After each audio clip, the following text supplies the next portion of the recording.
If the world's myths, scriptures, and sacred stories can be shown to be based on celestial metaphor involving the sun, moon, stars, and heavenly cycles, then this would mean that they're not describing literal terrestrial historical events and persons.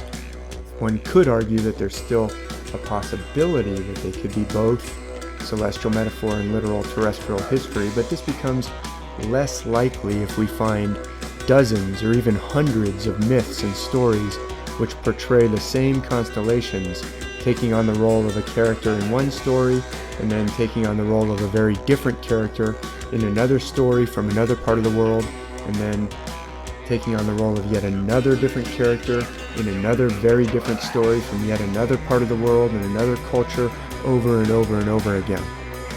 If the myths and stories are speaking to us in the language of celestial metaphor, then trying to interpret them based on the assumption that they're speaking a language of literal and terrestrial history may well lead to mistaken conclusions and misunderstandings about the message that they're trying to convey.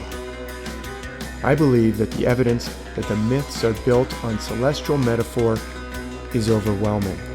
Because of this, I believe that literalism can cause us to miss that message in two different ways. One is to miss their message because you're trying to listen to them in the language of literalism, which is not the language that they're actually speaking. But the other way to miss their message is to reject them because you can't believe them literally. And because you say it's impossible for you to believe them literally, you mistakenly believe that they can be ignored. But they were never supposed to be taken literally in the first place. It's fine to realize that you cannot take them literally, but don't use this as an excuse to miss their message or ignore their message. If it can be shown that they were never speaking literally to begin with, then there is a very real possibility that they are speaking profound and vital truths that we need to know. They're just saying it in another language, one we've been tricked into missing by the false dichotomy of the literal approach.